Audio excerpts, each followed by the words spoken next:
جب تمہارے لڑکے بالغ ہو جائیں تو ان کو بھی اسی طرح اجازت لینی چاہیے جس طرح ان سے اگلے یعنی بڑے آدمی اجازت حاصل کرتے رہے ہیں۔ اس طرح اللہ تم سے اپنی آیتیں کھول کھول کر بیان فرماتا ہے، اور اللہ جاننے والا ہے، حکمت والا ہے۔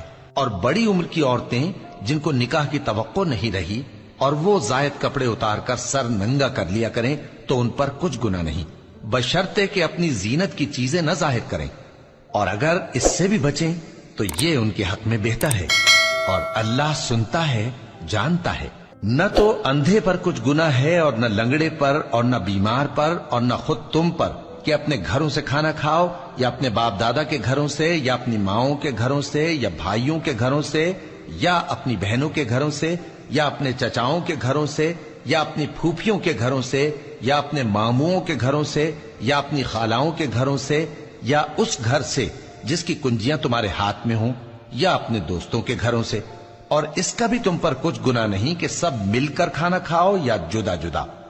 پھر جب گھروں میں جایا کرو تو اپنے گھر والوں کو سلام کیا کرو، یہ اللہ کی طرف سے مبارک اور پاکیزہ تحفہ ہے۔ اس طرح اللہ اپنی آیتیں کھول کھول کر بیان فرماتا ہے تاکہ تم سمجھو۔ مومن تو وہ ہیں جو اللہ پر اور اس کے رسول پر ایمان لائے، اور جب کبھی ایسے کام کے لیے جو جمع ہو کر کرنے کا ہو پیغمبر کے پاس جمع ہوں تو ان سے اجازت لیے بغیر چلے نہیں جاتے۔ اے پیغمبر، جو لوگ تم سے اجازت حاصل کرتے ہیں وہی اللہ پر اور اس کے رسول پر ایمان رکھتے ہیں۔ سو جب یہ لوگ تم سے کسی کام کے لیے اجازت مانگا کریں تو ان میں سے جسے چاہا کرو اجازت دے دیا کرو، اور ان کے لیے اللہ سے بخشش مانگا کرو، کچھ شک نہیں کہ اللہ بخشنے والا ہے، مہربان ہے۔ مومنو، پیغمبر کے پکارنے کو ایسا خیال نہ کرنا جیسا تم آپس میں ایک دوسرے کو پکارتے ہو۔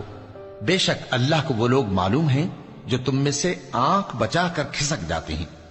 تو جو لوگ ان کے حکم کی مخالفت کرتے ہیں ان کو ڈرنا چاہیے کہ ایسا نہ ہو کہ ان پر کوئی آفت پڑ جائے یا تکلیف دینے والا عذاب نازل ہو۔ دیکھو، جو کچھ آسمانوں اور زمین میں ہے سب اللہ ہی کا ہے۔ جس طریق پر تم ہو وہ اسے جانتا ہے، اور جس روز لوگ اس کی طرف لوٹائے جائیں گے تو جو عمل وہ کرتے رہے وہ ان کو بتا دے گا، اور اللہ ہر چیز سے واقف ہے۔